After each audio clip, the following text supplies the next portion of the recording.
वक्रतुण्ड महाकाय सूर्यकोटि समप्रभ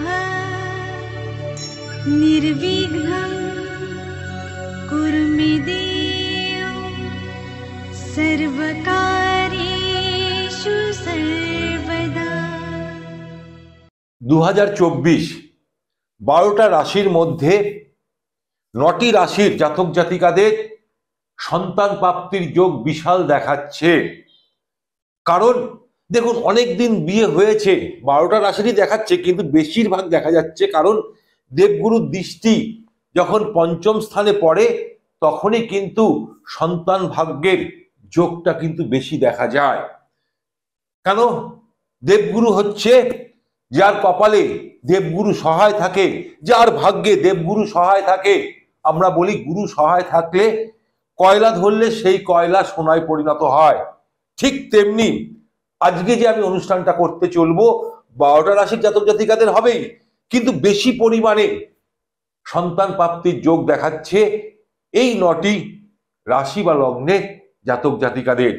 দেখুন, অনেক দিন ধরে বিয়ে হয়েছে, কারুর 4 বছর, কারুর 5 বছর, কারুর 6 বছর, কিন্তু তারা ফ্যামিলি প্ল্যানিং করছে, ডাক্তার দেখাচ্ছে, বহু জ্যোতিষীর পরামর্শ নিচ্ছে, বহু তীর্থস্থানে যাচ্ছে, তবুও তাদের সন্তান হচ্ছে না।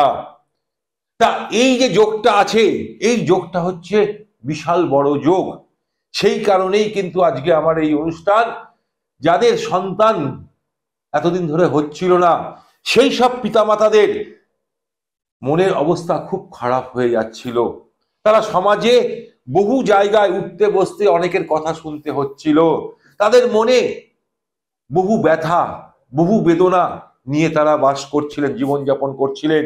তাই তাদের মুখে এবার হাসি ফুটতে উঠেছে। আমি সেই নিয়ে আজকে আলোচনা করব। যদি আমার অনুষ্ঠানটা ভালো লাগে, আমার যে ইউটিউব চ্যানেলটা হচ্ছে জ্যোতিষ মৃত্যুঞ্জয় নাগ, JYOTISH, জ্যোতিষ মৃত্যুঞ্জয় নাগ, এই চ্যানেলটাকে আপনারা সাবস্ক্রাইব করুন, বেল আইকন প্রেস করুন, তার সাথে সাথে আপনার বন্ধু বান্ধবকেও শেয়ার করুন। ওম বক্রতুণ্ডায় হুম। নমস্কার, জ্যোতিষ দর্পণ অনুষ্ঠানে আপনাদের সকলকে স্বাগত। আমি মৃত্যুঞ্জয় নাগ। আশা করি আপনারা সকলেই ভালো আছেন। ভালো থাকার জন্যই তো আমার এই অনুষ্ঠান। আমি সব সময় চেষ্টা করি আপনাদেরকে আমি কিভাবে ভালো রাখতে পারবো, এটাই আমার কাম্য। তাই আপনাদেরকে একটা উদ্দেশ্য করে বলবো, যাদের জন্মকুণ্ডলিতে লগ্ন সাপেক্ষে যদি পঞ্চমে রাহু, কেতু বা শনি যদি থাকে, তাহলে কিন্তু অনেক ক্ষেত্রে দেখা যায় যে সন্তান ভাগ্য হতে একটু দেরি হয়, মিসক্যারেজ হয়ে যায়, বারবার হয়েও হয় না, এরকম অনেক সমস্যা দেখা যায়। আমরা বহু কেস দেখেছি, বহু ছক বিচার করে দেখেছি যে পঞ্চমে যদি রাহু বা কেতু থাকে 100% তার মিসক্যারেজ একদম অবধারিত। তা সেই কারণে তাদেরকে বলবো একটু আগে সাবধানতা অবলম্বন করা দরকার। সেই সব জাতক জাতিকাদের যাদের এখনো অবধি সন্তান ভাগ্যের বা সন্তানের মুখ দেখেনি, মায়ের ডাকটা এখনো শোনেনি। মায়ের ডাকটা বিশাল বড় ডাক, এই ডাক সবাই ডাকতে পারে না। তাই তাদের উদ্দেশ্যে বলবো, যাদের এখনো অবধি সন্তান হয়নি তাদের উদ্দেশ্যেই কিন্তু আমার এই অনুষ্ঠান। সেই সব ভাই বোন, দাদা বৌদিদের উদ্দেশ্যেই কিন্তু আমার এই অনুষ্ঠান। তাহলে 2024 সালে দেবগুরু বৃহস্পতি বিরাজ করছে বর্তমানে মেষ রাশিতে। সবার আগে আমি মেষ রাশি নিয়ে আলোচনা করলে, মেষ রাশিতে বিরাজ করছে কোথায়? মেষ রাশি হচ্ছে অগ্নিতত্ত্ব রাশি, এই রাশিতেই বিরাজ করছে। তা মেষ রাশি থেকে পঞ্চম রাশি কোথায়? পঞ্চম রাশিতে অর্থাৎ সিংহ রাশি। সিংহ রাশিতে দেবগুরুর বৃহস্পতির দৃষ্টি থাকবে। অতি অবশ্যই সবার আগে বলতে গেলে সন্তান প্রাপ্তির যোগ দেখাচ্ছে মেষ রাশি বা লগ্ন সাপেক্ষে মেষ লগ্নের জাতকদের। যদি ধরুন আপনার পঞ্চমে রাহু বা কেতু বসে আছে, তার জন্য আমি উপায় বলবো। সেই উপায়গুলো যদি আপনারা করেন তাহলে দেখবেন সেই সমস্যা থেকে আপনারা মুক্তি পেতে পারেন। ডাক্তার যেমন পরামর্শ নিচ্ছেন, তার সাথে সাথে ভালো জ্যোতিষীর পরামর্শ নিতে হয়।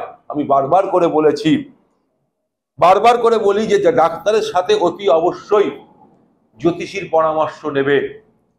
মেষ রাশি বা লগ্ন সাপেক্ষে যেহেতু সিংহ রাশিতে পঞ্চমে দেবগুরুর দৃষ্টি, তাই এপ্রিল মাস 2024-এর আগে তাদের সন্তান প্রাপ্তির যোগ দেখাচ্ছে মেষ রাশি বা লগ্ন সাপেক্ষে। ঠিক তেমনি যদি আমি দ্বিতীয় রাশির কথা বলি, দ্বিতীয় রাশি হচ্ছে মিথুন রাশি, অর্থাৎ বায়ব্য রাশি, বায়ুতত্ত্ব রাশি। এই রাশির অধিপতি গ্রহ কে? বুধ। বুধকে বালক গ্রহ বলা হয়। তাই দেবগুরুর দৃষ্টি একাদশে বসে আছে, মিথুন রাশি বা লগ্ন সাপেক্ষে একাদশে বসে আছে এপ্রিল মাস অব্দি। তাই তার সপ্তম দৃষ্টি তুলা রাশিতে পড়ছে। মিথুন রাশি থেকে তুলা রাশি হচ্ছে কে? পঞ্চম স্থান। সেই কারণেই 100% এপ্রিল মাসের আগে, অর্থাৎ যেসব জাতক জাতিকাদের এখনো অবধি সন্তান হয়নি, বিশেষ করে তাদের জন্য কিন্তু আমার এই অনুষ্ঠান। তাদেরকে অতি অবশ্যই বলবো কোনো ডাক্তারি পরামর্শ নিয়ে কনসেপ্ট করার জন্য, কারণ তাদের এই যোগটা দেখাচ্ছে, সন্তান প্রাপ্তির একটা বিশাল বড় যোগ দেখাচ্ছে। তাই তাদেরকে আমি অতি অবশ্যই বলবো এপ্রিল মাসের আগে আপনারা অতি অবশ্যই ডাক্তারি পরামর্শ নিয়ে আপনারা ফ্যামিলি প্ল্যানটা করুন। আপনাদের ভাগ্যে এটা দেখাচ্ছে কাদের? মিথুন রাশি বা লগ্ন সাপেক্ষে মিথুন লগ্নের জাতকদেরও দেখাচ্ছে। দেখুন, যাদের সন্তান হয় না তারা বহু জায়গায় মানুষ, মানে আমরা বলি না, কোনো দেবস্থানে বলুন, কোথাও কোনো মানে তান্ত্রিক বাড়ি বলুন, কোনো পীঠস্থান বলুন, আমরা সেখানে গণ্ডি কেটে আসি নিজের সন্তানকে পাওয়ার জন্যে। বহু সংগ্রাম করার পর একটা সন্তান এই পৃথিবীতে জন্মায়। তাই আপনাদের এবার সেই ভাগ্যটা দেখাচ্ছে। সেই জন্যই আমার বলার উদ্দেশ্য। কারণ এই টাইমটা দেখুন, সময় মানুষকে অনেক কিছু দিয়ে যায়, আবার সময় মানুষকে অনেক কিছু কেড়ে নিয়ে চলে যায়। এটা বাস্তব। দেখুন, একটা মানুষ আর একটা মানুষের সাথে গদ্দারি করতে পারবে, বিট্টামি করতে পারে, কিন্তু গ্রহরা কিন্তু কারোর সাথে বিট্টামি করবে। যখন যেমন স্থানে বসবে সে তার সেই ফলটাই দেবে, নয় পজিটিভ নয় নেগেটিভ। কারণ আমরা গ্রহদের আধীন, আমরা গ্রহদের আধীন। সেই গ্রহকে যদি আমরা ভালোভাবে তার কিছু টিপস, কিছু টোটকা যদি আমরা ভালোভাবে করতে পারি, তাহলে কিন্তু আমাদের জীবনের যে সমস্যাগুলো আসে সেই সমস্যা থেকে আমরা অতিবাহিত হতে পারি।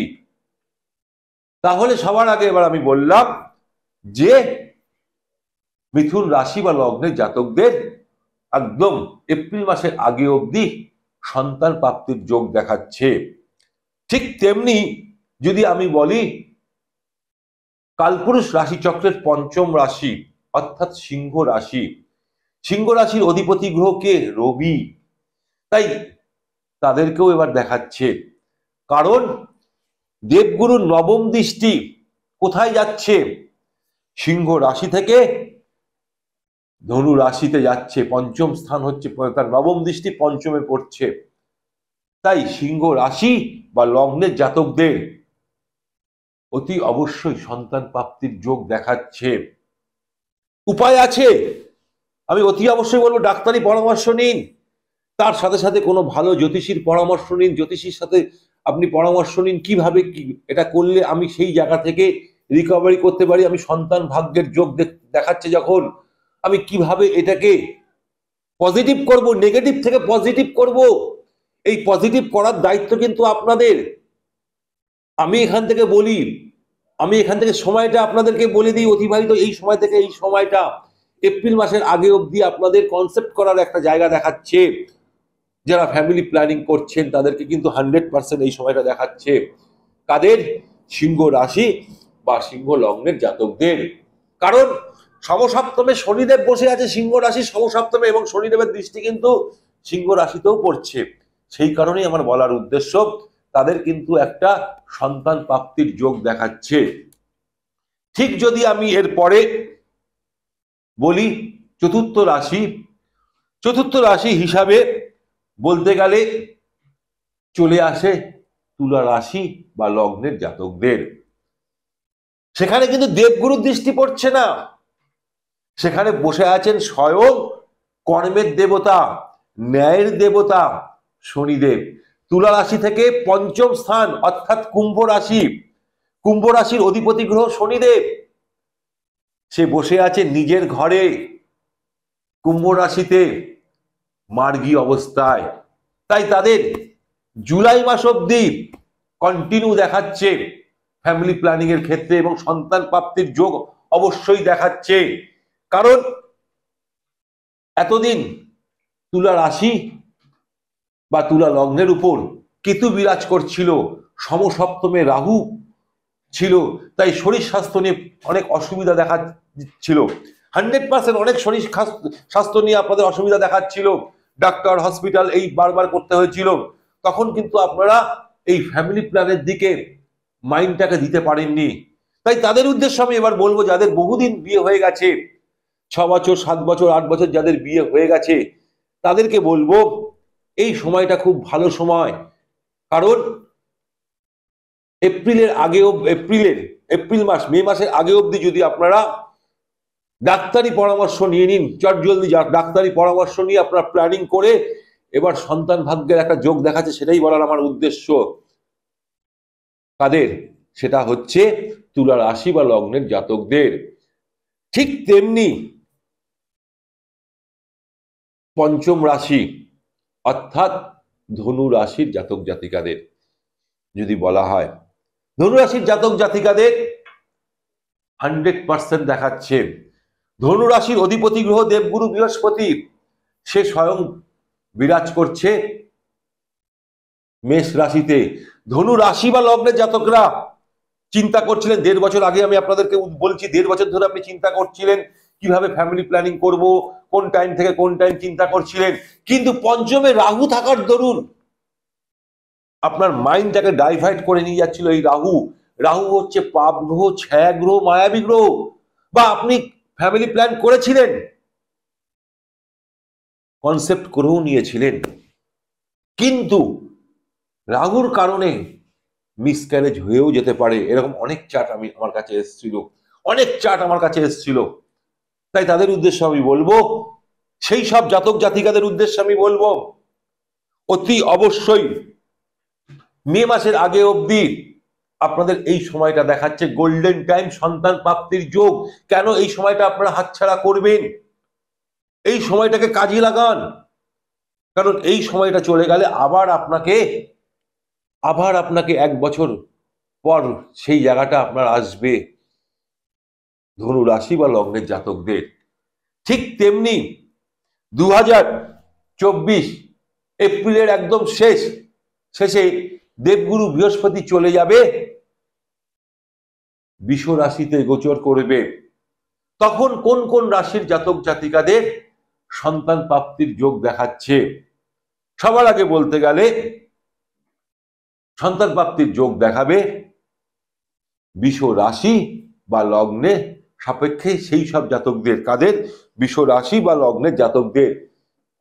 কারণ বৃষ রাশিতে যখন দেবগুরু বিরাজ করবে মে মাস থেকে, এপ্রিল মাসের পর থেকে, মে মাস স্টার্টিং থেকে, তার পঞ্চম দৃষ্টি কন্যা রাশিতে পড়বে। মাথায় রাখবেন বৃষ রাশি বা লগ্ন জাতকদের। দেখুন, কন্যা রাশিতে বসে আছে কিন্তু পাপ গ্রহ বর্তমানে কেতু, সেখানে কিন্তু রাহুরও দৃষ্টি পড়ছে। তাই কেতুকে আপনার কন্ট্রোলে আনার জন্যে, কেতুকে স্তম্ভন করবার জন্যে যদি আপনি ফ্যামিলি প্ল্যান করছেন 2024 মে মাসের পর থেকে টানা 1 বছর কিন্তু আপনাকে দেখাচ্ছে। তার আগে আপনাকে অতি অবশ্যই বলবো ডাক্তারি পরামর্শ নেবেন, এবং কেতুকে স্তম্ভন করবার জন্যে অতি অবশ্যই কি করা উচিত?